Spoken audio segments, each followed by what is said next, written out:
والصلاة والسلام على من كان نبيا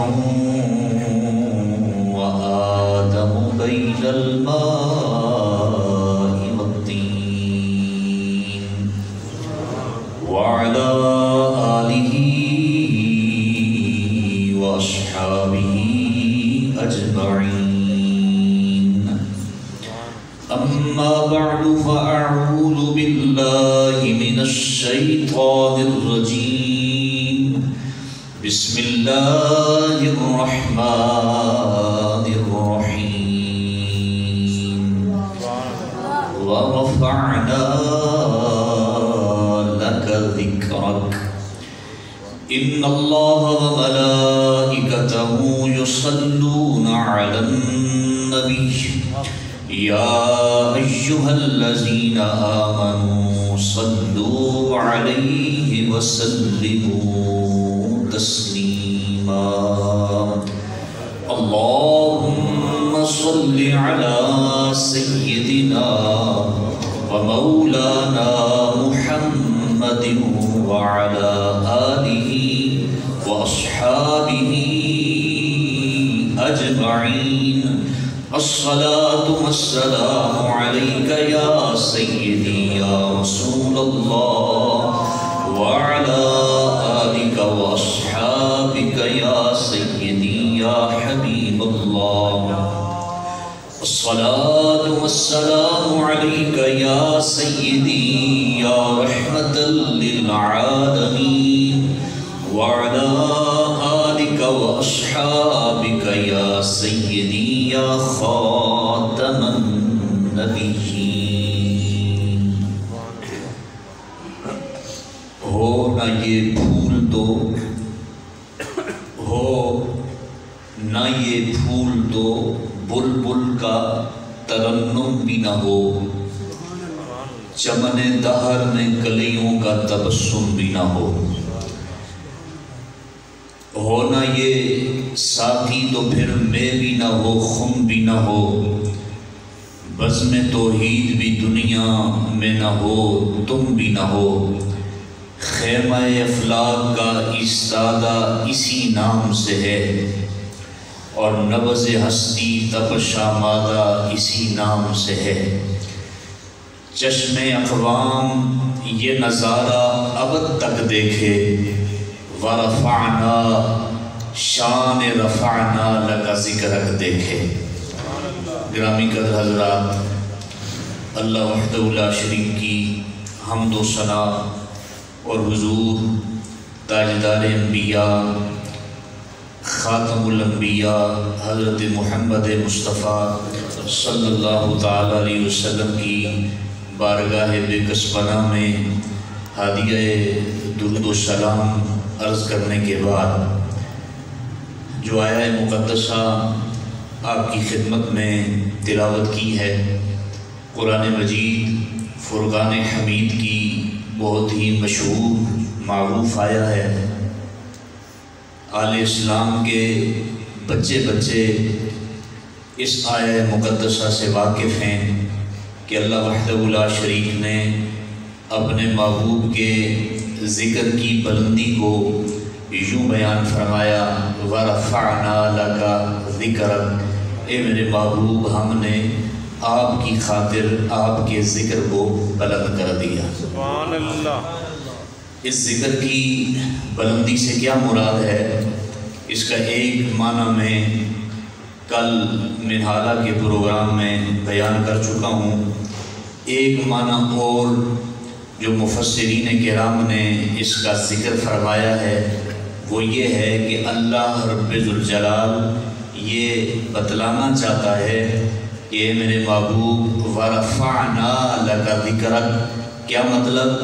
اے نذکرک فی الکتب المنزلۃ من قبلک، کہ اے میرے محبوب ہم نے آپ کے ذکر کو اس طرح بلند کیا ہے کہ ابھی آپ اس دنیا میں تشریف نہیں لائے تھے، کہ آپ کی تشریف آوری سے پہلے ہی ہم نے آپ کے آنے کا چرچا اور ذکر پہلے انبیاء کی کتابوں میں کر دیا ہے۔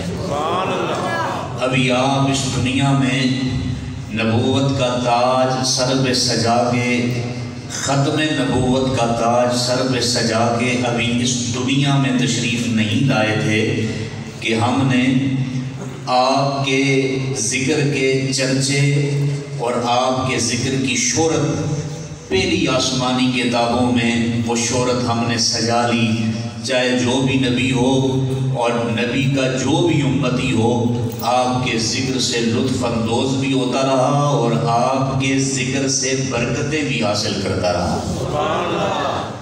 گرامی قدر حضرات، چونکہ لمبی چوڑی تقریر کرنے کا میں عادی نہیں ہوں، صرف ایک ہی بات کو لے کے آگے تک چلوں گا، امید ہے آپ بات کو سمجھیں گے اور اس کو یاد بھی رکھیں گے۔ اللہ نے حضور علیہ السلام کی تشریف آوری سے پہلے کائنات میں جتنی بھی آسمانی کتابیں انبیاء کو عطا فرمائیں، صحائف عطا فرمائے، ان صحائف میں اور ان آسمانی کتابوں میں اللہ نے اپنے سونے نبی کا ذکر ضرور فرمایا۔ پھر اس ذکر مصطفیٰ سے امتیں رہنمائی حاصل کرتی رہیں، اور جب بھی مشکل وقت آتا تو سونے مصطفیٰ کے ذکر کا وسیلہ اللہ کی بارگاہ میں پیش کر کے امتیں اپنے مسائل کو حل بھی کرتی رہیں اور برکتیں بھی حاصل کرتی رہیں اور دشمنوں کے مقابلے میں فتح یاب بھی ہوتی رہیں۔ حضور کا ذکر چونکہ ساری آسمانی کتابوں میں موجود، وَرَفَعْنَا لَكَ ذِكْرَكَ کا ایک معنی مفسرین نے یہ فرمایا۔ حضرت سلیمان فارسی رضی اللہ تعالی عنہ حضور پاک صلی اللہ علیہ وسلم کے بڑے جلیل القدر اور مایہ ناز صحابی ہیں حضرت سلیمان فارسی۔ اب یہ فارس کے رہنے والے، ایران کے رہنے والے، اور میرے آقا صلی اللہ علیہ وسلم جلوہ فرما ہوئے مکہ میں، پھر مکہ سے ہجرت فرما کر مدینہ میں تشریف لائے، تو صحابہ کرام جب بھی مل بیٹھتے تو حضرت سلیمان فارسی سے یہ پوچھا کرتے تھے کہ اے سلیمان فارسی ذرا اپنے ایمان لانے کا ذرا قصہ تو ہمیں سناؤ، واقعہ تو ہمیں سناؤ، کن کن مراحل سے گزر کر، کن کن مشکلات کی گھاٹیوں کو طے کر کے تم سرکار مدینہ صلی اللہ علیہ وسلم کی خدمت اقدس میں حاضر ہوئے ہو، ذرا ان کا ذکر تو ہمارے سامنے کرو، ذرا وہ کہانی تو ہمیں سناؤ، ذرا وہ قصہ تو ہمارے سامنے رکھو۔ جب حضرت سلیمان فارسی سے ان کے ایمان لانے کا واقعہ پوچھا جاتا تو پھر وہ صحابہ کرام کے مجمع میں اپنے اسلام لانے کے واقعے کو یوں بیان کرتے ہیں، کہتے کنت رجلا من اہل فارس، کہتے یار میں فارس کا رہنے والا ایک معمولی سا انسان تھا، مجھ معمولی سے انسان کو جو آسمان کا چمکتا ہوا ستارہ بنایا تو وہ کس نے بنایا؟ جس طرف چشم محمد کے اشارے ہو گئے، جتنے ذرے سامنے آئے سب ستارے ہو گئے۔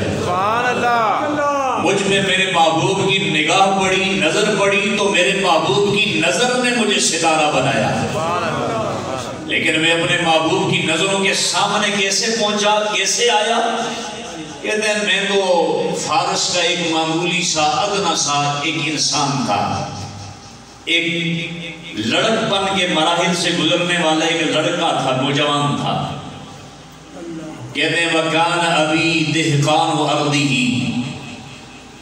سلیمان فارسی کہتے ہیں کہ میرا جو ابا جان تھا، میرا جو ابو تھا وہ زمیندار تھا، زمیندارہ کیا کرتا تھا، لیکن کہتے ہیں کان یحبنی حبا شدیدا، سلیمان فارسی کہتے ہیں کہ میرا ابا مجھ سے بڑا پیار کرتا تھا، بڑی محبت کرتا تھا، ایسے محبت کرتا تھا جس طرح کوئی بندہ اپنی محبوب چیز کو جان سے بڑھ کے پیار کرتا ہے، اور مجھ سے پیار کرنے کا اس کا انداز یہ تھا کہ وہ مجھے گھر سے باہر قدم بھی نہیں رکھنے دیتا تھا، گھر میں ایسے مجھے روک کے رکھتا تھا کما تحبس الجاریہ، جس طرح لوگ اپنی بچیوں کو گھر میں رکھتے ہیں، دروازے سے باہر نہیں جانے دیتے، اس لیے نہیں جانے دیتے کہ ہماری بچی کو لخت جگر کو کوئی تکلیف نہ پہنچائے، نقصان نہ پہنچائے۔ تو سلیمان فارسی کہتے ہیں میرے ساتھ بھی میرا ابا ایسے ہی پیار کرتا تھا کہ مجھے گھر سے باہر قدم بھی نہیں رکھنے دیتا تھا کہ یہ میرا جگر کا ٹکڑا ہے کہ اس کو کوئی نقصان نہ پہنچائے۔ لیکن کہتے ہیں ہمارا مذہب، ہمارا مسلک یہ تھا کہ ہم مجوسی تھے، ہم مجوسی تھے، آگ کی پرستش کرنے والے، آگ کی پوجا کرنے والے لوگ تھے ہم۔ حضرت سلیمان فارسی کہتے ہیں، اور کہتے ہیں کہ میں کبھی کبھار اس کنیسے میں جا کر، اپنے عبادت خانے میں جا کر جہاں ہم نے آگ بھڑکائی ہوتی تھی، آگ کی ہم پوجا کیا کرتے تھے، میرا کام اور ڈیوٹی صرف اتنا ہی تھا کہ میں جا کر تھوڑی آگ بھڑکا لیا کرتا تھا، آگ جلا لیا کرتا تھا، کوئی لکڑ وغیرہ جلنے والی کوئی چیز اس میں پھینک دیا کرتا تھا، اس کے علاوہ میرے ذمہ کوئی کام نہیں تھا۔ حضرت سلیمان فارسی پھر کہتے ہیں کہ ایک دن ایسا ہوا کہ میرے ابو جی کی طبیعت ہو گئی خراب، تو میرے ابے آخیا کہ اے سلیمان اس طرح کر کے آج سے پہلے میں نے تمہیں کبھی بھی گھر سے باہر نہیں نکلنے دیا، لیکن کھیتوں میں جو مزدور دیہڑی دار لوگ کام کر رہے ہیں، تم اس طرح کرو کہ ان کو جا کر میرا پیغام دے کے آ جاؤ کہ آج میں کام کرنے کے لیے خود نہیں آ سکتا، لہٰذا میرا انتظار نہ کریں، اور ان کا جو کام ہے اس کام کو وہ جاری کریں، شروع کریں، میرا انتظار نہ کریں۔ اور ساتھ یہ تلقین بھی کی، کہا کہ اے میرے بیٹا جی فَإِنَّكَ إِنِّي قَدْ شَغَلْتُ عَنْ ضَيْعَتِي هَٰذِهِ وَلَا بُدَّ فِي لِي مِنْ اطِّلَاعِهِ فَانْطَلِقْ إِلَيْهَا۔ کہا کہ بیٹا جی آپ چلے جائیں، ان کو بتلا کے آ جائیں، میرا پیغام دے کے آ جائیں، لیکن آپ نے رستے میں کسی جگہ کھڑے نہیں ہونا۔ توجہ، اے میرے بیٹے رستے میں تم نے کسی کے ساتھ بات چیت نہیں کرنی، کسی کے پاس رکنا نہیں، کھڑے نہیں ہونا، بیٹھنا نہیں ہے، بس ان مزدوروں کو، ان دیہڑی داروں کو یہ پیغام دے کے آ جانا ہے کہ آج میرے ابو جان نہیں آ سکتے، لہٰذا آپ اپنا کام شروع کرو، ان کے آنے کا انتظار نہ کرنا، بس یہ پیغام پہنچا کر واپس آ جاؤ۔ سلیمان فارسی کہتے ہیں کہ پھر میرے ساتھ ہوا کچھ یوں کہ میں جب گھر سے نکلا فَخَرَجْتُ أُرِيدُ ضَيْعَتَهُ فَمَرَرْتُ بِكَنِيسَةِ النَّصَارَى۔ کہتے ہیں میں کھیتوں کی طرف جا رہا تھا، لیکن رستے میں نصرانیوں کا ایک کنیسہ تھا، عیسائیوں کا ایک عبادت خانہ تھا۔ وہ عیسائی اپنے کنیسے میں، عبادت خانے میں مل کے عبادت کر رہے تھے، اللہ کی عبادت کر رہے تھے، اور اس میں ذکر اذکار کر رہے تھے۔ کہتے ہیں سمعت اصواتهم فیہا، جب میں نے عیسائیوں کے عبادت خانے سے جب آوازیں سنی، ذکر اذکار کی، تو میں نے باہر والے لوگوں سے پوچھا کہ ما ھذا، کہ لوگوں بتلاؤ تو صحیح یہ لوگوں کی آوازیں جہاں سے آ رہی ہیں یہ جگہ کیا ہے، اور یہ لوگ کر کیا رہے ہیں اس جگہ میں اکٹھے ہو کر؟ فَقَالُوا هَٰؤُلَاءِ النَّصَارَىٰ يُصَلُّونَ، تو لوگوں نے کہا کہ اے بیٹا جی یہ اندر سارے عیسائی ہیں، نصارہ ہیں، نصرانی ہیں، اور یہ نصارہ اندر اکٹھے ہو کر، جمع ہو کر یہ اللہ کی عبادت کر رہے ہیں، نماز پڑھ رہے ہیں۔ حضرت سلیمان فارسی کہتے ہیں فَدَخَلْتُ، میں بھی اس کنیسے میں داخل ہو گیا، میں نے سوچا کہ آج دیکھوں تو صحیح، ہم آگ کی پوجا کرتے ہیں ہماری عبادت میں اور ان عیسائیوں کی عبادت میں فرق کیا ہے۔ سلیمان فارسی کہتے ہیں جب میں اس کنیسے کے اندر داخل ہوا نا، اعجبنی ما رأیت من حالہم، کہتے ہیں مجھے ان لوگوں کی عبادت کا جو طریقہ اور انداز تھا یہ مجھے بڑا اچھا لگا، میں بڑا متعجب ہوا، بڑا حیران ہوا ان کی عبادت کے طرز اور انداز کو دیکھ کر۔ تو کہتے ہیں میں جلست عندہم، حضرت سلیمان فارسی کہتے ہیں کہ میں ان عیسائیوں کے پاس بیٹھ گیا، سارا دن بیٹھا رہا، ان کی عبادت کو دیکھتا، ان کے ذکر اذکار کے انداز کو دیکھتا۔ کہتے ہیں ان کو دیکھتے دیکھتے میرا سارا دن گزر گیا۔ جب شام ہوئی، جب میں اس کنیسے سے باہر نکلا تو بعث ابی فی طلبی فی کل وجہ حتی جئتہ، کہتے ہیں جب میں باہر آیا تو میں نے دیکھا مجھے ہر طرف لوگ ڈھونڈ رہے ہیں۔ میرے والد نے لوگوں کو میری تلاش کے لیے بھیج دیا تھا، ہر گلی میں آوازیں کس رہے ہیں، ہر چوک چوراہے میں مجھے تلاش کر رہے ہیں۔ جب میں اپنے گھر پہنچا، اپنے ابو کے پاس آیا تو مجھ سے میرے ابو نے کہا این کنتا، اے سلیمان فارسی میں نے تجھے بھیجا تھا کہ جاؤ ان مزدوروں کو میرا پیغام پہنچا کے آؤ، تو سارا دن کہاں تھا؟ نہ تم نے جا کر میرا پیغام پہنچایا اور نہ تیرا کوئی نام و نشان ہمیں نظر آیا، سارا دن کہاں غائب تھا؟ تو حضرت سلیمان فارسی کہتے ہیں میں نے اپنے ابو کو یہ جواب دیا، کہا یا ابتاہ مررت بناس یقال لهم النصارى، کہا کہ ابو جی میں آپ کے ہی کام کے لیے جا رہا تھا، لیکن راستے میں مجھے نصرانیوں کا کنیسہ نظر آیا، عبادت خانہ نظر آیا، وہ عیسائی اس کنیسے کے اندر عبادت کر رہے تھے، تو میں نے اندر جا کے دیکھا ان کے طریقہ عبادت کو، تو اعجبنی صلاتہم و ذکرہم، کہا مجھے ان کا طریقہ عبادت اور ان کا ذکر اذکار بڑا اچھا نظر آیا، تو جلست ہوں، میں ان کے پاس بیٹھ گیا، سارا دن ان کو دیکھتا رہا، ان کے پاس بیٹھا رہا۔ اب والد نے آگے سے کہا قال اے بنیا، کہا اے بیٹا جی آج تو تم نے غلطی کر لی کہ تم ان عیسائیوں کے پاس جا کے بیٹھ گیا، ان کی عبادت کو ذکر اذکار کو دیکھتا رہا، لیکن آئندہ تم نے اس طرح نہیں کرنا، اس لیے کہ اے بنیا دینوں کا و دین آبائی کا خیر من دینہم، کہا کہ ہم جو مجوسی ہیں آگ کی پوجا کرتے ہیں، ہمارا یہ دین ان عیسائیوں کے دین سے بہتر ہے، اپنے دین کو چھوڑ کر ان لوگوں کے پاس کیا ڈھونڈنے چلا گیا، آئندہ تم نے ان کے پاس نہیں بیٹھنا۔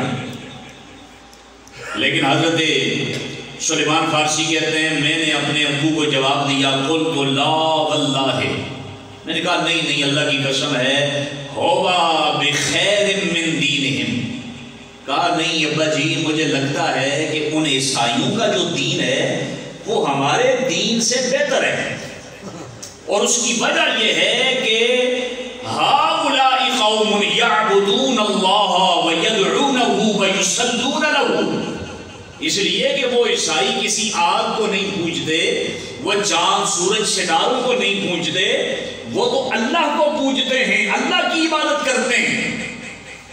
وَنَحْنُ إِنَّمَا نَعْبُدُ نَارًا نُوقِدُهَا بِأَيْدِينَا إِذَا تَرَكْنَاهَا مَاتَتْ، کہا بجی ہمارا دین اس لیے مجھے اچھا نہیں لگتا کہ ہم اس آگ کی پوجا کر رہے ہیں جس آگ کو ہم خود اپنے ہاتھوں سے جلاتے ہیں، اگر اس آگ کو ہم جلانا چھوڑ دیں تو وہ آگ تو بجھ جائے، راکھ بن جائے، چھائی بن جائے۔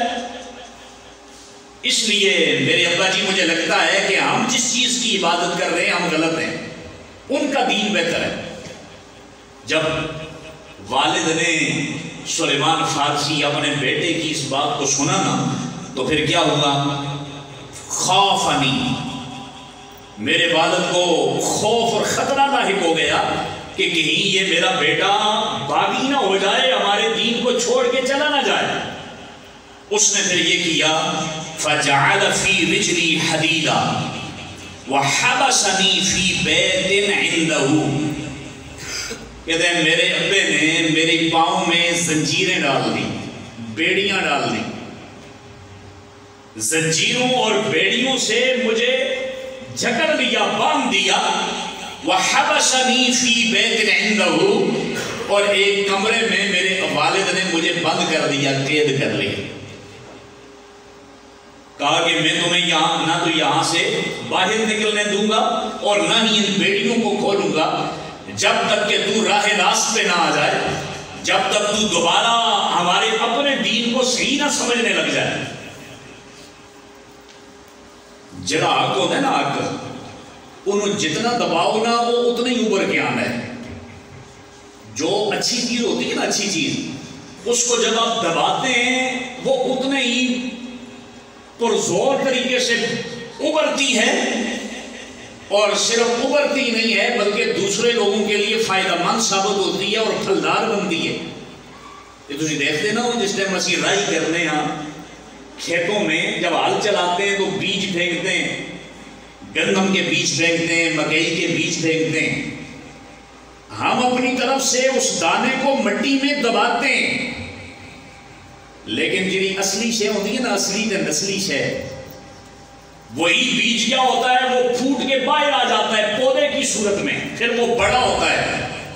دانا ہم نے ایک دبایا تھا لیکن وہی پودا بن کے پھر کئی دانے اس سے بنتے ہیں۔ والد نے سمجھا کہ میں اس کو قید کر لوں گا، اس پہ تشدد کروں گا، اس کو نظر بند کروں گا، اس کو قید کروں گا، یہ دب جائے گا۔ جس طرح عمران خان نے سمجھا تھا سعد حسین رضوی کو قید کریں گے، جیل میں اس کو بند کریں گے، اس پہ تشدد کریں گے، تحریک لبیک پاکستان کے سارے رہنماؤں کو قید کریں گے، یہ مٹ جائیں گے، یہ دب جائیں گے، لیکن جڑی اصلی تے نسلی شے ہوندی وہ کدے دبدی بھی، سبحان اللہ، وہ کبھی دبتی نہیں ہے، وہ ابھرتی ہے، اور ابھرتی بھی ایسی ہے کہ اس کی جو طاقت ہے وہ کئی گنا بڑھ جاتی ہے۔ جس طرح بیج کو زمین میں ہم دباتے ہیں، جو صحیح بیج ہوتا ہے وہ جب ابھرتا ہے، نکلتا ہے باہر، اس کی طاقت پھر بڑھ جاتی ہے۔ پہلے ایک دانہ دباتے ہیں، وہ باہر نکل کے کئی 100 دانے اس سے باہر نکل آتے ہیں۔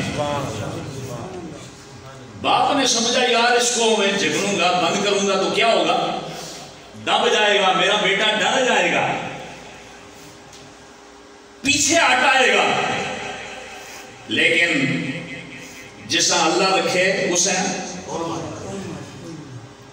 اب کیا ہوا، حضرت سلیمان فارسی کہتے ہیں میرے پاس کوئی بندہ آیا مجھے دیکھنے کے لیے، تو میں نے اس کے کان میں ایک گوشہ سی، اپنی زبانہ چاہتے ہیں، اس کے کان میں نے ایک سرگوشی کی، کہا کہ اس طرح کرو، نصرانیوں کا کوئی بندہ میری طرف بھیجو، مجھے دیکھنے کے بہانے وہ آئے، میں اسے کچھ کہنا چاہتا ہوں۔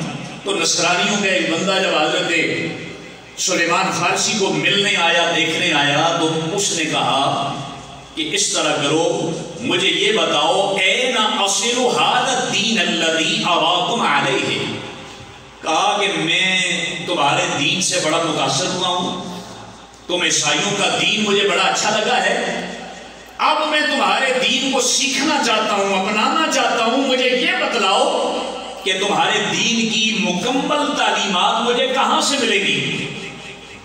تو اس نے جواب دیا قالوا بالشام، نصرانیوں نے کہا کہ ہمارے پاس تو ایسا انتظام نہیں ہے، کوئی بڑا ہمارا عالم اور راہب ہمارے پاس نہیں ہے جو تمہیں ہمارے دین کے بارے میں مکمل علم دے سکے، لیکن اس طرح کرو کہ شام میں ہمارا ایک کنیسہ ہے، ہمارا ایک عبادت خانہ ہے، اس کا جو ناظم ہے، محتمم ہے، اس کا جو بڑا راہب ہے، وہ بہت بڑا عالم ہے ہمارے دین کا، تو اس سے تم تعلیمات حاصل کر سکتے ہو۔ تو حضرت سلیمان فارسی کہتے ہیں میں نے ان عیسائیوں کو کہا کہ چلو پھر اس طرح ہے کہ شام سے اگر کوئی قافلہ آئے نا تمہارے پاس، کچھ لوگ آئیں اور جب واپس جانے لگیں تو مجھے کسی طریقے سے پیغام کو جانا، یہ ساریاں بیڑیاں شیڑیاں توڑ داڑ کے میں پہنچ جاؤں گا، کیونکہ جب انسان کو عشق ہو جاتا ہے نا، عشق جب جذبہ پیدا ہو جاتا ہے، جب جنون آ جاتا ہے، تو پھر یہ بیڑیاں، یہ رکاوٹیں پھر انسان کا کچھ نہیں بگاڑ سکتی۔ یہ حضرت سلیمان فارسی کی مثال تو بہت پرانی ہے نا، یہ تو صدیوں پہلے کی ہے، لیکن یہ 1 مہینے پہلے کی مثال آپ نے اپنے آنکھوں سے نہیں دیکھی۔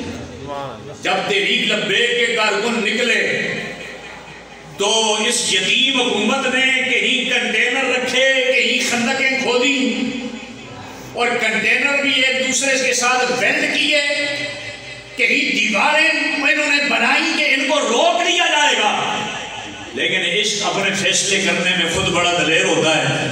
آپ نے دیکھا کہ ان جنونیوں کو اور ان عشق رسالت کے پروانوں کو نہ تو کنٹینر روک سکے، نہ خندقیں روک سکی، اور نہ ہی دیواریں روک سکی، نہ گولیوں کی بچھاڑ روک سکی، اور نہ آنسو گیس کے شیل روک سکے، اس لیے کہ عشق اپنے فیصلے کرنے میں خود بڑا دلیر ہوتا ہے۔ سبحان اللہ، سبحان اللہ۔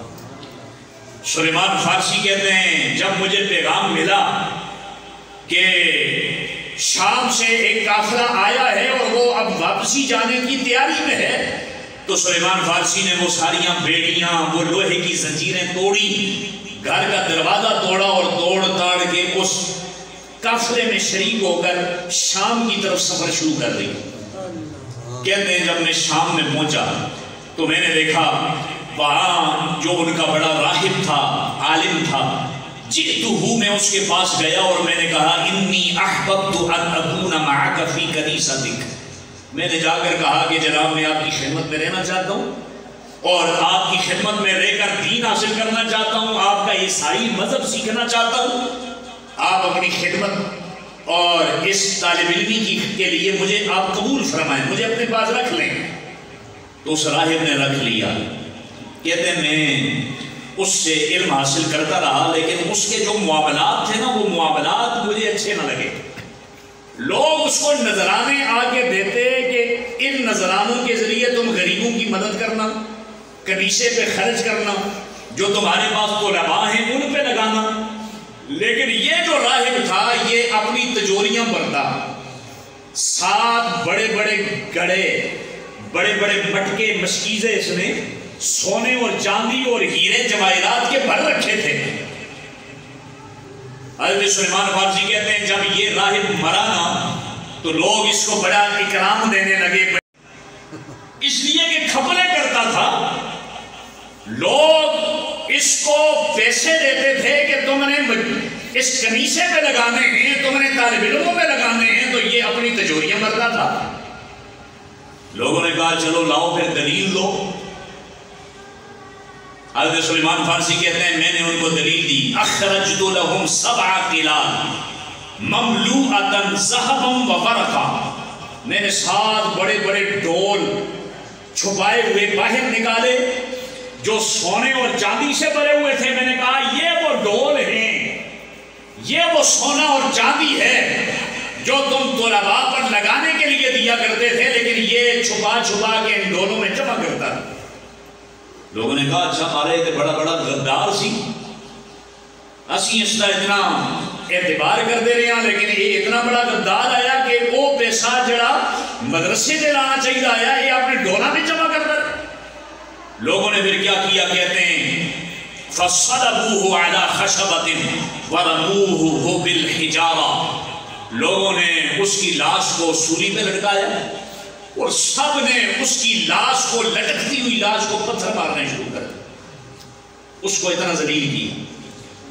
کہتے ہیں پھر اس کے بعد جاؤ برجل آخر فجعلوه مکانہ، کہتے ہیں اس کے بعد اس کنیسے کا جو ناظم ہے، محتمم ہے، وہ ایک اور بندہ بنا، لیکن کہتے ہیں یہ جو دوسرا بندہ تھا ما رأیت رجلا قط مثلہ، کہتے ہیں اس جیسا بندہ میں نے زندگی میں کوئی نہیں دیکھا، اتنا نیک تھا، راتوں کو اٹھ اٹھ کے عبادت کیا کرتا تھا، اتنا نیک مخلص انسان تھا، غدار نہیں تھا۔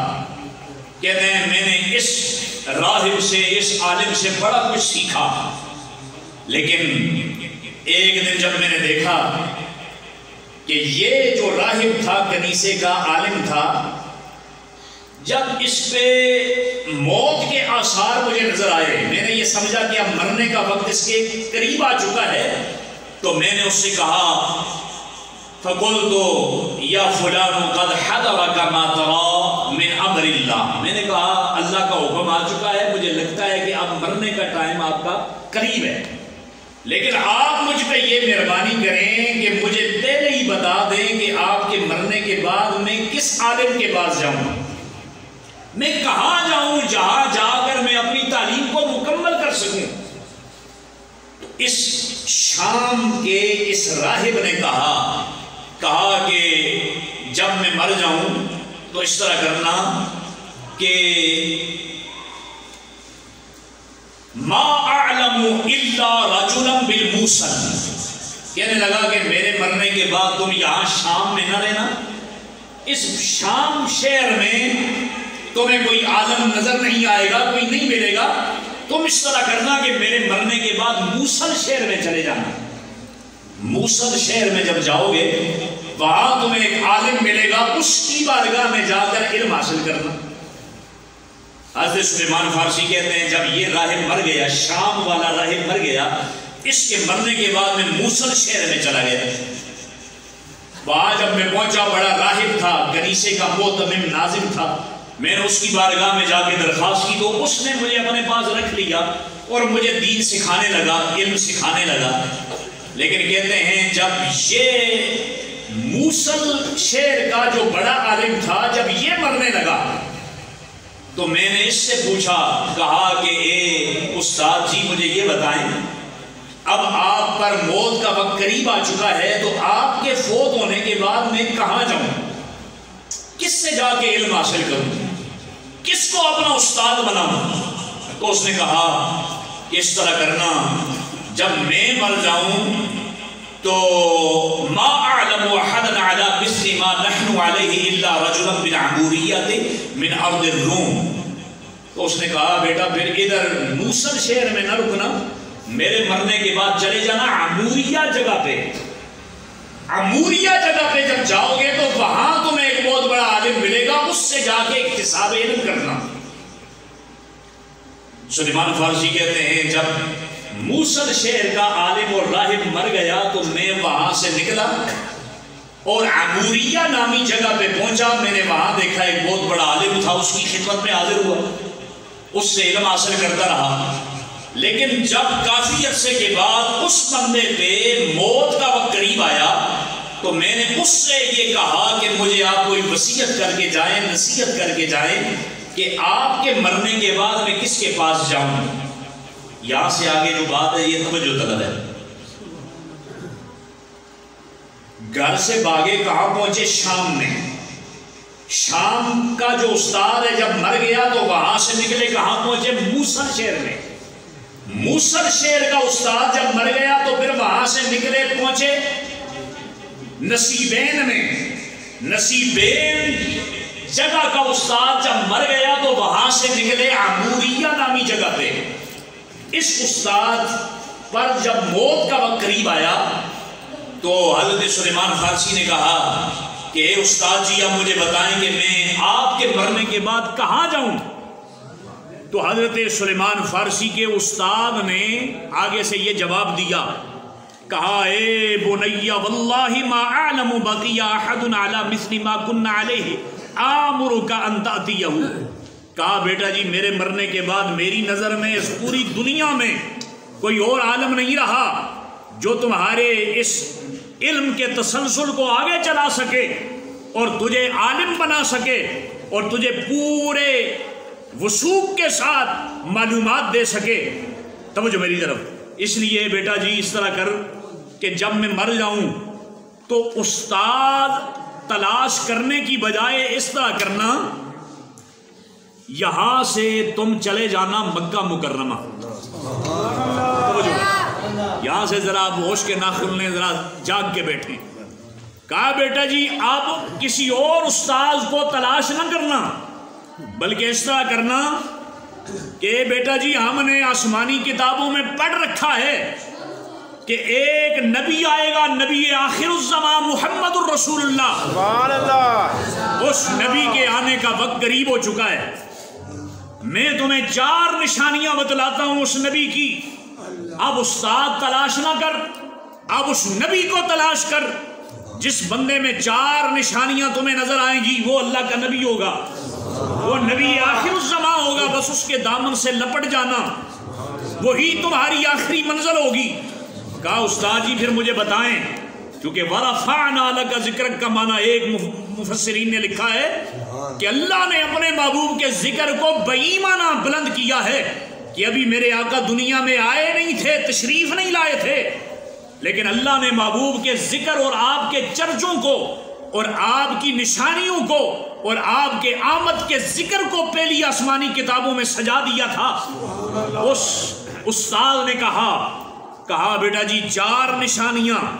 پہلی نشانی یہ ہے کہ وہ نبی تشریف لائیں گے مکہ مکرمہ میں, لیکن ہجرت کر کے ایسی جگہ جائیں گے جس جگہ میں کھجوریں ہی کھجوریں ہوں گی. نخلستان میں پہنچیں گے. توجہ, پہلی نشانی یاد رہے گی, مکہ میں ظہور ہوگا, ایسی جگہ میں ہجرت کر کے جائیں گے یہاں کھجوریں ہی کھجوریں ہوں گی. اور دوسری نشانی یہ ہوگی کہ بیٹا جی بین کتفیہ خاتم النبوہ, ان کے یہ جو کندھے ہیں, شانے, شولڈر, ان کندھوں کے درمیان ایک مہر نبوت ہوگی. 2 نشانیاں. تیسری نشانی یہ ہوگی کہ یاکل الہدیہ, کہ وہ سونا نبی تحفہ قبول کرے گا, ہدیہ کھائے گا, تحفہ کھائے گا, استعمال کرے گا. ولا یاکل الصدقہ, اور چوتھی نشانی یہ ہوگی کہ صدقے کا مال کبھی بھی استعمال نہیں کرے گا, صدقہ کبھی نہیں کھائے گا. پاکستان دا مطلب کہ نہیں یہ تے مطلب ہے نیک لوگ واسطے نا, یہ تے تحریک لبیک واسطے نا. پاکستان کا مطلب کیا لا الہ الا اللہ, لیکن چوراں ڈاکواں تے لٹیریاں واسطے کہ پاکستان دا مطلب کہ جو کوئی تھاوے اے. ہاں, پاکستان کا مطلب کیا جو کوئی تھاوی جے وچ پا. یہ دوسریاں پارٹیاں دا نعرے تے اللہ دے فضل نال اساں دا نعرہ یہی ہے اور ہمیشہ ہی رہسی کہ پاکستان کا مطلب کیا لا الہ الا اللہ. تو کہا کہ اے بیٹا جی یہ 4 نشانیاں اس نبی کی ہیں جو نبی آخر الزمان ہے. اب میرے بعد کسی اور استاد کو تلاش نہ کرنا, بلکہ اللہ کے اس سونے نبی کی تلاش میں نکل جانا. حضرت سلیمان فارسی کہتے ہیں جب یہ میرا استاد عموریہ نامی جگہ کا استاد جب دنیا سے چلا گیا تو میں نکلا کہ جاؤں مکہ پہنچوں جہاں پہلی نشانی مجھے ملے گی اور وہ نبی وہاں تشریف لائیں گے. لیکن کہتے ہیں کیا ہوا, رستے سے جب جا رہا تھا ایک قافلے میں شریک ہو گئے کہ مجھے ڈاکوؤں نے گرفتار کر لیا. ڈاکوؤں کے ہتھے چڑھ گیا میں. جب ڈاکوؤں کے ہتھے چڑھا تو ایک منڈی میں جا کر مجھے فروخت کیا, لیکن قسمت نے ساتھ دینا تھا. کہتے ہیں میں بکتے بکاتے مجھے یہودیوں کے ایک قبیلہ بنو قریظہ کے ایک بندے نے خرید لیا اور خرید کر مجھے مدینے لے آیا. کہتے ہیں جب میں مدینے پہنچا تو میں نے کھجوروں کے یہ لہلاتے ہوئے باغ دیکھے, درخت دیکھے, تو دل کو حوصلہ ہو گیا. میں نے کہا چلو یار مکے تو نہیں جا سکا, ہجرت کر کے اس نبی نے جس جگہ پہنچنا ہے چلو اس جگہ تو آ گیا. توجہ, حضرت سلیمان فارسی کہتے ہیں پھر اس سونے نبی کی آمد کے انتظار میں نے اپنی زندگی کے بڑے ہی پیارے دن وہاں گزارے, اسی ارمان میں, اسی انتظار میں کہ وہ سونا کب آئے گا, کب جلوہ دکھائے گا, کب وہ سونا مکھڑا دکھائے گا اور کب میں اس کے دامن کے ساتھ وابستہ ہو جاؤں گا. کہتے ہیں اسی انتظار میں اپنے مالک کی خدمت کرتا رہا, نوکری کرتا رہا, کھجوروں کے باغ میں سارا دن ڈیوٹی دیتا رہا. کہتے ہیں پھر ایک دن ایسا ہوا حتی قدم رسول اللہ صلی اللہ علیہ وسلم قباء, مقام قباء جہاں مسجد قباء ہے مدینہ منورہ میں.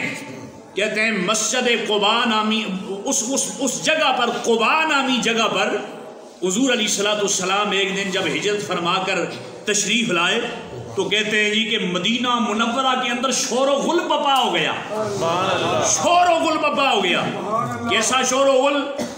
مسلم شریف جلد 2 کے اندر ہے کہ جو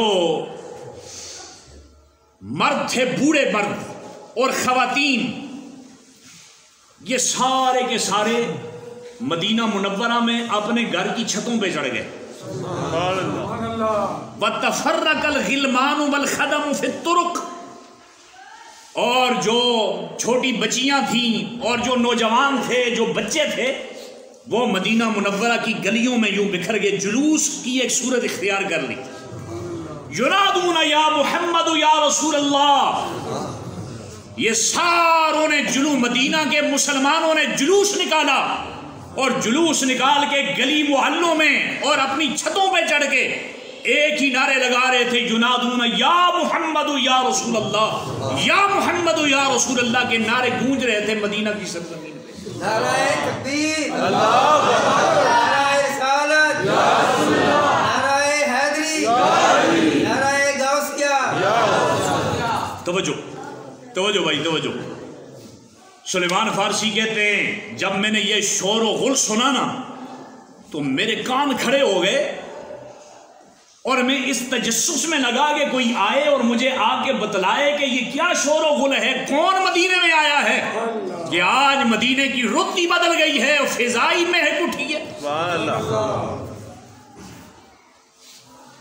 حضرت سلیمان فارسی کہتے ہیں اتنی دیر میں میرے باغ کا مالک آیا تو میں نے اپنے باغ کے مالک سے پوچھا، کہا کہ اے مالک جی آج کیا یہ شور و غل ہے، یہ کیا آج شور و غل اٹھ رہا ہے مدینہ کی سرزمین سے، کون آیا ہے؟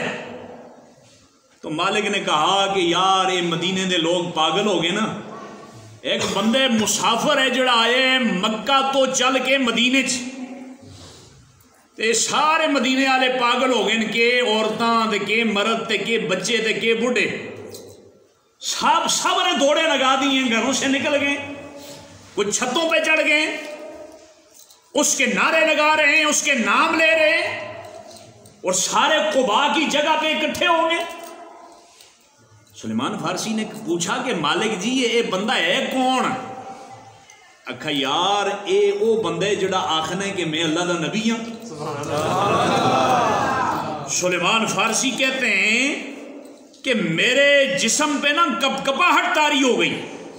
میں وہ کھجور کے وہ چوٹی پہ چڑھا پھل اتار رہا تھا جب میں نے اس کی زبان سے یہ سنا کہ وہ اللہ کا نبی ہونے کا دعویٰ کر رہا ہے اور سارے لوگ اس کے استقبال کے لیے اکٹھے ہو گئے ہیں. تو کہتے ہیں میرے جسم پہ کپاہٹ طاری ہو گئی. جب میں نیچے اترا تو مالک پوچھنے لگیا وہ بھائی کدھر چلے ہیں؟ تو میں نے کہا یار میں بھی ذرا دیکھ کے آؤں. تو کہتے ہیں فرفع مولا یا یدہ فلکمنی لکمۃ شدیدہ. کہتے ہیں میرے مالک میں نے ایک لائی نا زور دی چنڈ تھپڑ لگایا مجھے. کہا سارے پاگل ہو گئے ہیں اور سلیمان فارسی تو بھی پاگل بنتا ہے، اپنا کام کاج چھوڑ کے اس کی طرف جا رہا ہے.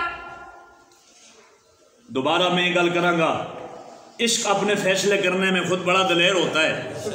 اس کو نہ کسی کی مار کا کچھ اثر ہوتا ہے، نہ کسی کی گولیوں کا کچھ اثر ہوتا ہے، نہ کسی کے شنوں کا کچھ اثر ہوتا ہے.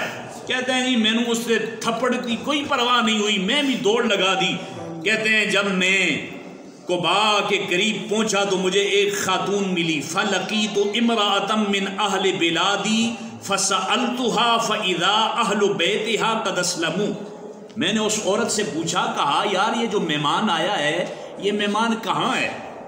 تو اس عورت نے کہا کہ سلیمان کیا پوچھتے ہو، وہ تو اتنا عظیم الشان مہمان ہے کہ اس کو دیکھتے ہی دیکھتے میرے خاندان کے سارے لوگ اسلام قبول کر گئے.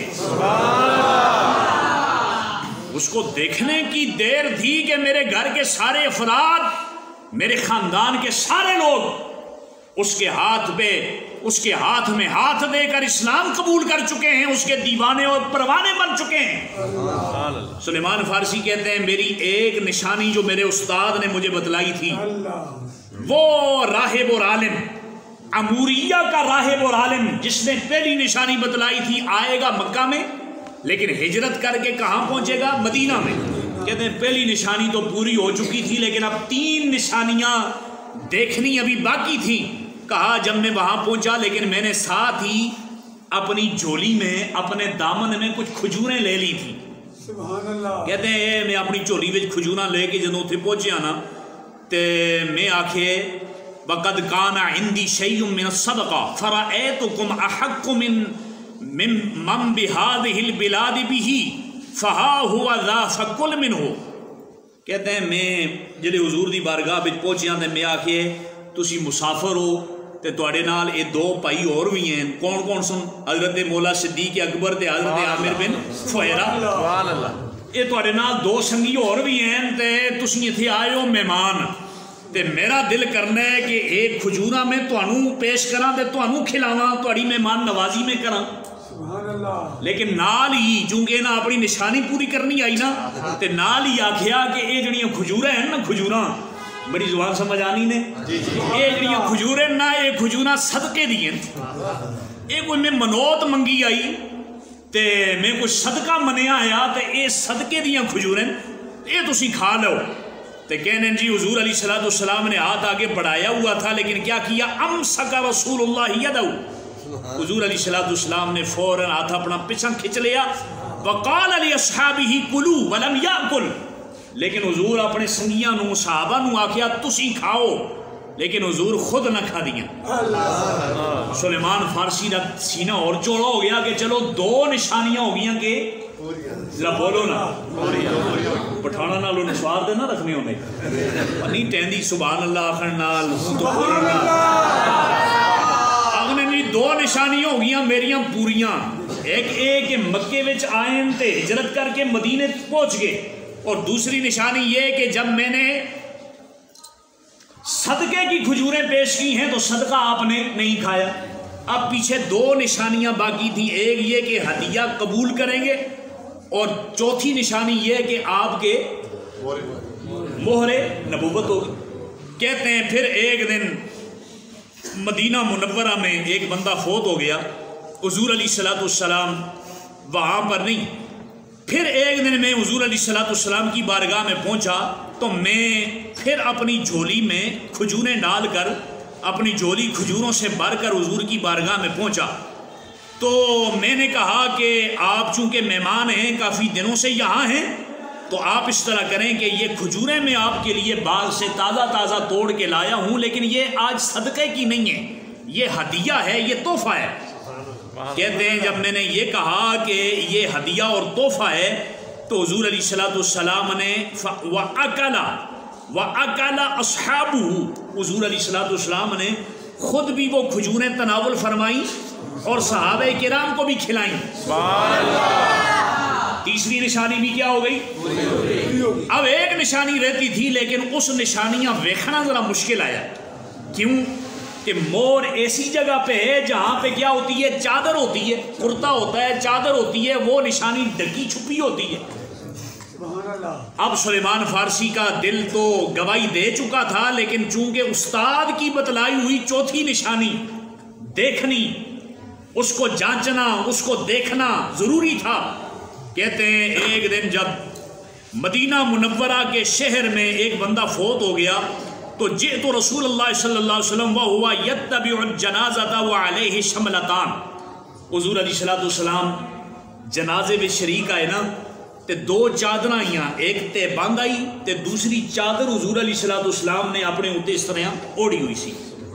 توجہ ہے کہ حضرت سلیمان فارسی آخنے کہ اون میرے کو صبر نہ ہو سکیا تے میں آکھے یار آج کسی طریقے نال اس نشانیاں ویکھاں گا تے تاں میرا جڑا دل ہے انہوں صبر آئے گا. تو کہتے ہیں جی فَاسْتَدَرْتُ بِهِ لِأَنْظُرَ إِلَى الْخَاتَمِ فِي ظَهْرِهِ. کہتے ہیں جی میں کدے حضور دے اگے آگے ویکھاں کدے مڑ کے پیچھے جاواں کدے سجے ہوواں کدے کھبے ہوواں حضور دے ارد گرد پروانے نالوں جس طرح شمع کے ارد گرد پروانہ گھومتا ہے نا تو کہتے ہیں میں حضور کے ارد گرد طواف کرنے لگا اور دل میں دعا کرنے لگا کہ کاش کوئی ہوا کا جھونکا آئے اور اس چادر کو اڑائے تاکہ میں اپنی اس چوتھی نشانی کو دیکھ لوں. نہ آواز چولی تے نہ چادر اڑی نہ نشانی نظر آئی. اب سلیمان فارسی کا دل ڈوب رہا تھا کہ اب میں اس نشانی کو دیکھوں تو کیسے دیکھوں. لیکن سامنے چونکہ اللہ دے نبی آئے, سامنے کیا کون تھے؟ اللہ کے, وہ اللہ کے نبی کے جن کے بارے میں امام بوصیری قصیدہ بردہ میں کہتے ہیں کہ فَإِنَّ مِن جُودِكَ الدُّنْيَا وَدَرَّتَهَا وَمِنْ عُلُومِكَ عِلْمَ اللَّوْحِ وَالْقَلَمِ. کہا کہ نبی کے علم کو تولنے والوں, نبی کے علم کا اندازہ لگانے والوں, تمہیں نبی کے علم کا کیا اندازہ ہے؟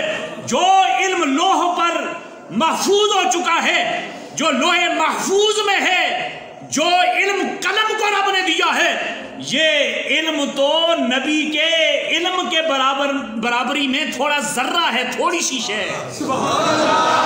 میرے رب نے نبی کو جو علم دیا ہے, میرے رب نے نبی کو جو نگاہ دی ہے, وہ نگاہ تو لوح محفوظ کو پڑھ لیتی ہے.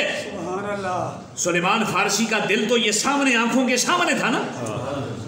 حضرت سلیمان فارسی کہتے ہیں نا, جدوں میں ہویا تھک اے چرل چرل کے دے طواف کر کر کے جدوں گل نہ بنی نا, فلما رآنی رسول اللہ صلی اللہ علیہ وسلم, جب حضور نے مجھے دیکھا تو استدرتہ عرفا انی استصبت شیئا قد وصف لی. سلیمان فارسی کہتے ہیں میرے نبی کو پتہ چل گیا, قد عرفا, میرے نبی کو پتہ چل گیا کہ میرے استاد نے جو چوتھی نشانی مجھے بتلائی تھی کہ یہ سلیمان فارسی اپنے استاد کی بتلائی ہوئی چوتھی نشانی دیکھنا چاہتا ہے, میرے مصطفیٰ کو اس بات کا پتہ چل گیا. یہ جڑے لوگ آگنے نا نبیاں دیوار دے پیچھے دا کوئی علم نہیں, یہ بے شک صحابہ دے نعرے لان, لیکن صحابہ جی عقیدہ نہیں اپنا سکنے. وہ صحابی تو یہ کہہ رہا ہے نبی کو میرے دل کی اس بات کا پتہ چل گیا اور اس استاد کی بات کا پتہ چل گیا. وہ استاد جو میلوں دور عموریہ نامی جگہ کے ایک مدرسے میں تھا اور اس نے مجھے 4 نشانیاں بتلائی تھی, میرے مصطفیٰ کو اس بات کا علم تھا. میرے آقا نے مجھے پھیر کے اپنے آگے کیا, پھر کیا میرے آقا صلی اللہ علیہ وسلم نے خود میرے آقا صلی اللہ علیہ وسلم نے اس چادر کو ہٹایا اور کہا اے سلیمان فارسی, جس نشانیاں تو تکنا چاہنے اے لے تک لے. جس نشانی کو دیکھنے کے لیے جو چکر کاٹ رہا ہے, اتنی مشقت کر رہا ہے, اے سلیمان فارسی چادر ہٹائی, کہا یہ نشانی ہے. اے سلیمان فارسی اس نشانی کو دیکھ لے. کہتے ہیں سلیمان فارسی جلست بین یدیہ, میں کہتے ہیں فَأَقَبْتُ عَلَيْهِ أُقَبِّلُهُ وَأَبْكَى, کہتے ہیں میں حضور دے نال اس طرح چمٹ گیا, ساروں کے دار رو بھی رہے آیا تے نال سونے مصطفیٰ دی مور نبوتہ چم بھی رہے آیا. نعرہ تکبیر, نعرہ رسالت, نعرہ رسالت, نعرہ حیدری. حضرت سلیمان فارسی کہنے ہیں جدوں میں رو کے میری آنکھاں سن اتھروں بہائے تے میرے آقا صلی اللہ علیہ وسلم دے سامنے میں بیٹھ گیا تے صحابہ ساریاں میرے کو پوچھیا, آکھیا جی اے سلیمان فارسی ساری گل سنا نا. اے نبی جس گل دا اشارہ کیتے ہے کہ تنڈے استاد جڑیاں نشانیاں تینوں دسیاں آئیاں, او نشانیاں جو آخری نشانی تکنا چاہنے تھے تک لے. اے سلیمان فارسی نبی تے ایک اشارہ دسے, وہ نشانیاں وہ گل ساری سنا سانوں. تے سلیمان فارسی آگنے پھر میں صحابہ وچ بیٹھ گیا, اسلام بھی میں قبول کر لیا, صحابہ وچ بیٹھ گئے تے نال اتھروں بہاندا رہیا تے نال ساریاں گلاں دسدا رہیا کہ کنج میں اپنے والد دے گھروں زنجیراں توڑ کے تے تالے دروازے توڑ کے کنج میں شام تو موصل تو نصیبین تو عموریہ, پھر عموریہ تو کیسے سفر طے کر کے اور صعوبتیں اور تکلیفیں برداشت کر کے یہ میں مدینے کے اندر پہنچا اور اپنے ایک آقا کا غلام بن کے اب زندگی گزار رہا ہوں. جب حضرت سلیمان فارسی نے جب یہ ساری بات سنائی نا ہوں اس تو اگلی جڑی گل ہے نا یہ بھی بڑی لطف اندوز گل ہے سبحان اللہ اگر تسی سننا چاہو تو اچھا اگلی گل میرے آقا صلی اللہ علیہ وسلم آکھیا کہ اے سلیمان فارسی کاتب یا سلیمان اے سلیمان فارسی تم مکاتب کیوں نہیں بن جانے ذرا سنو مکاتب کس کو کہتے ہیں مکاتب اس غلام کو کہتے ہیں جو غلام محنت مزدوری کر کے پیسہ کما کے اپنی قیمت خود اپنے مالک کے حوالے کرے کہے کہ اے مالک جی اے میری قیمت ہے تسی کسی اور کو لو لے کے مینو اگے نہ بیچیو بلکہ میرے کو لو قیمت لے کے مینو آزاد کر دیو کہا سلیمان فارسی اپنے مالک سے بات کر اپنی قیمت دے کر اور مکاتب بن جا آزاد ہو جا قیمت دے کر کہتے ہیں حضرت سلیمان فارسی جب میں اپنے مالک کے پاس گیا نا اس کو کہا کہ مالک جی میری قیمت بتاؤ قیمت کیا ہے میں قیمت دے کر آزاد ہونا چاہتا ہوں تو سلیمان فارسی کہتے ہیں میرے مالک میری قیمت ایسی لگائی آزاد نہ کرنا والی گل کی تھی یعنی ایسی شرط لگائی جس شرط کو پورا کرنا ناممکن تھا کہا اے سلیمان فارسی اس طرح کرو 300 نخلا 300 درخت لگاؤ کھجوروں کے مالک نے کہا تیری آزادی کا جو راستہ ہے وہ یہ ہے کہ میرے لیے میرے باغ میں 300 پودے لگاؤ کس کے کھجوروں کے صرف لگانے ہی نہیں ہیں بلکہ ان کے پھلدار ہونے کا انتظار کرنا ہے جب وہ پودے بڑے ہوں گے جوان ہو کر پھل دینے لگیں گے پھر جا کے تو آزاد ہوئے گا تو انہوں تے اندازہ ہو سی نا کھجوراں دا بوٹا لاوے آدمی پودا تے کنیا سالاں بعد جا کے وڈا جوان ہوندے تے کھجوراں دا پھل دیندے کتنے سال لگ جانے دسو جی 20 سال لا لو 25 سال لا لو لیکن تھوڑے تے نہیں نا پھر بھی اچھا کہا جی کہ کیا کرنا ہے 300 پودے لگانے ہیں اور جب وہ پھل دینے لگیں گے پھر آزاد ہوگا لیکن ساتھ دوسری شرط یہ بھی ہے کہ تم نے مجھے و40 اوقیہ 40 اوقیہ سونا بھی تم نے مجھے دینا ہے اب 40 اوقیہ سونا ہمارے آج کل کے حساب سے 8 کلو بنتا ہے آخیا 8 کلو سونا بھی دے سی تے 300 پودے بھی لا سی جڑے جا کے کیوں ہون پھل دین لگن تے پھر تو جا کے آزاد ہو سی حضرت سلیمان فارسی آئے تے پریشان حضور پوچھیا کہ اے سلیمان فارسی مالک کیا آکھے تینوں آکھیا یا رسول اللہ مالک تے مینوں چھڈن والی گل ہی کوئی نہیں اس تے شرطاں ہی ایسیاں لا دیتی ہیں میرا مول ہی ایسا لا دیتے کہ گویا کہ نہ چھڈن والی گل کی تھی سلیمان فارسی آکھیا کہ آکھیا یہ ہے کہ یار 8 کلو سونا دینے تے نال ہی 300 پودے لانے جڑے پھل دین لگن گے تے پھر آزاد ہو مانگا تے یا رسول اللہ یہ تے گل کس طرح میں پوری کر سکنا کیا پتا 20 سال اتنی عمر ہے یا نہیں جب ہوا بھی تو بڑھا ظریف ہو سان تے تاں جا کے چھڑ سی دے دا چھڑنا دا فائدہ کہ حضور آکھیا فکر ہی نہ کر سبحان اللہ حضور کیا آکھیا میرے آقا حضور علیہ السلام نے فرمایا سارے کو پہلے انج کرو بھائی کہ 300 پودے لان دی تیاری کرو 300 پودے لگانے کی تیاری کرو حضور نے فرمایا فکر لہا کہ سلیمان فارسی تو کھڈے مار سلیمان فارسی آتے ہیں صحابہ بھی میری بڑی مدد کی تھی کسی 2 کسی 20 کسی 30 کسی 40 کسی 100 پودے جتنے جس کو لائے چھوٹے چھوٹے پودے سب نے مجھے لا کے دیے اپنی طرف سے کہ یہ پودے ہم تمہیں دیتے ہیں گڑے کھڈے یہ بندوبست تو کر لیکن حضور علیہ السلام نے ساتھ ہی ایک نصیحت کی کہا کہ اے سلیمان فارسی جب تو فَإِذَا فَرَغْتَ جب تو گڑے کھڈے جب تو گڑے کھود لے گا تو خود اپنے ہاتھوں سے یا کسی اور سے پودا نہیں لگوانا آگے مجھے بلا کے لے جانا حتی اکون انا الذی واحدہ الا واحدہ مگر ایک جو پودا تھا اس پہ پھل نہ لگا شرط تے پوری نہ ہوئی نہ آکھیا سا 300 پودے جدوں پھل دین گے تے تاں ہلے تے ایک رہنے پھر صحابی حضرت سلیمان فارسی پریشان کہ یا رسول اللہ 299 تے پھل دے دیتے ایک نہیں دیتا. تو حضور علیہ السلام پوچھا کہ ایک لایا کس ہے؟ آگیا جی یہ تے تھوڑے یار حضرت عمر فاروق لائے. حضور فرمایا خیر ہے پھر بھی فکر نہ کر. ہوں شاید کوئی آکھے آئے کہ یار ہوں تے پھل دا موسم سیزن ہی نکل گئے ٹر گئے. ہوں دیکھو نا گندم کٹن دا ٹائم ہوئے اس وقت کوئی بندہ گندم بیجے ہل چلاوے وہ گندم نکل سی نکل بھی گئی تے اگے وہ پھل دینے دے قابل تے نہیں ہوئے گی نا کیونکہ سیزن نکل گئے. میرے آقا پھر آ گیا پھر بھی فکر نہ کر. حضور علیہ السلام نے اس پودے کو اکھاڑ کر پھر اسی جگہ پہ لگایا. حضرت سلیمان فارسی کہتے ہیں اطعم النخل كله من سنته الا تلك النخلة فقال رسول الله من غرسها قالوا عمر فنزعها وغرسها بيده فحملت من عامها. کہتے ہیں اس آخری پودے نے بھی اسی سال پھل دینا شروع کر دیا.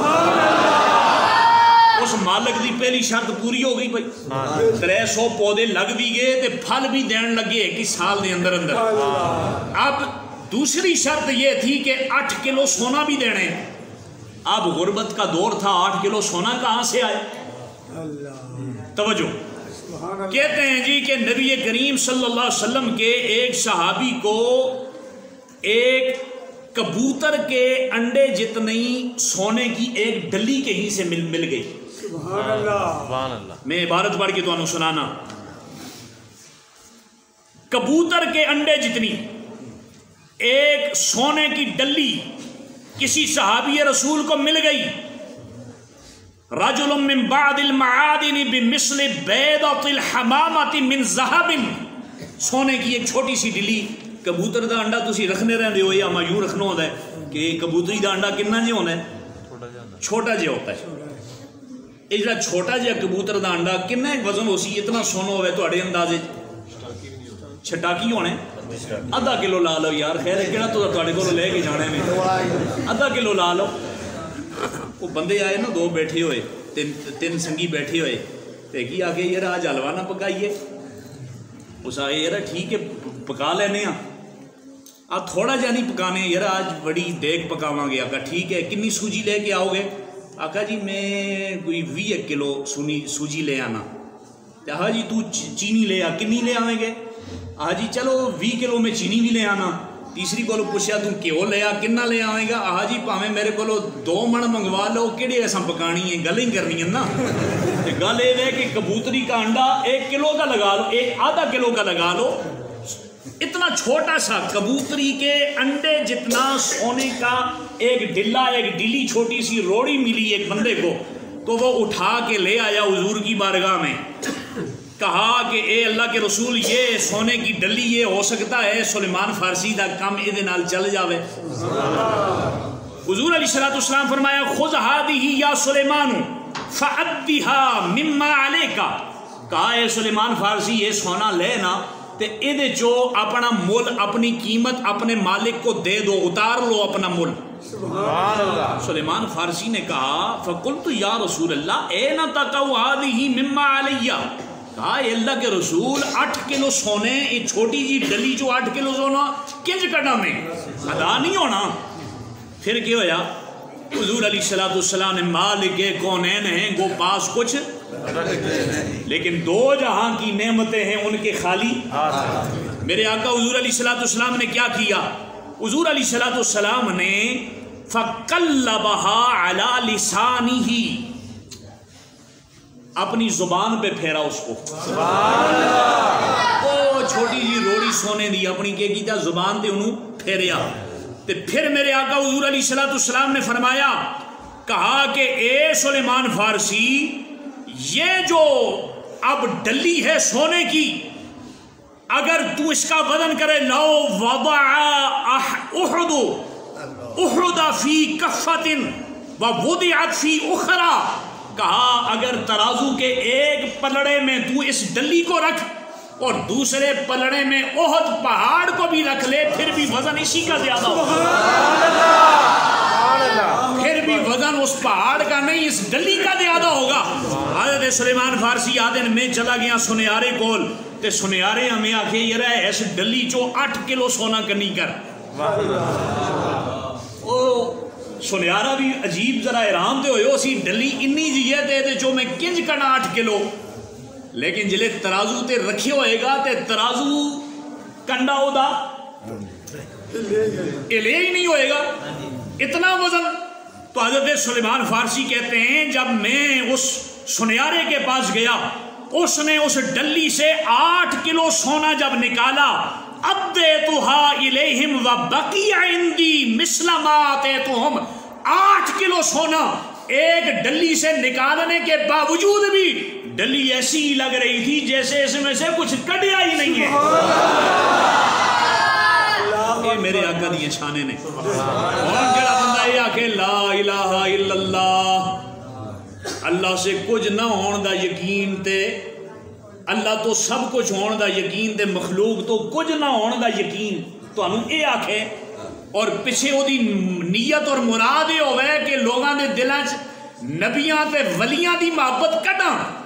جو لوگ یہ سمجھتے ہیں کہ نبی بھی سب کچھ کر سکتا ہے اللہ کے اذن سے اور ولی بھی سب کچھ کر سکتا ہے اللہ کے اذن سے, لوگوں کے دلوں سے اس عقیدے کو نکالوں. وہ بدبخت یہ بھول چکا ہے کہ میرے آقا کریم صلی اللہ علیہ وسلم نے اپنے صحابہ کے سامنے یہ سب کچھ کر کے دکھا دیا ہے کہ اللہ سب کچھ کرتا ہے, اللہ کا نبی بھی سب کچھ کر سکتا ہے اللہ کے اذن و اجازت سے. اللہ بھی سب کچھ کرتا ہے بغیر کسی کی سپورٹ کے, لیکن نبی بھی سب کچھ کر لیتا ہے اللہ کی سپورٹ اور مدد و نصرت سے. شرک نہیں ہے, اللہ سب کچھ کرتا ہے بغیر کسی کی سپورٹ کے, لیکن اللہ کے ولی بھی بہت کچھ کر لیتے ہیں اللہ کی سپورٹ و مدد و نصرت سے. وَرَفَعْنَا لَكَ ذِكْرَكَ, اللہ نے فرمایا میرے محبوب ہم نے آپ کے ذکر کو آپ کے لیے بلند کر دیا.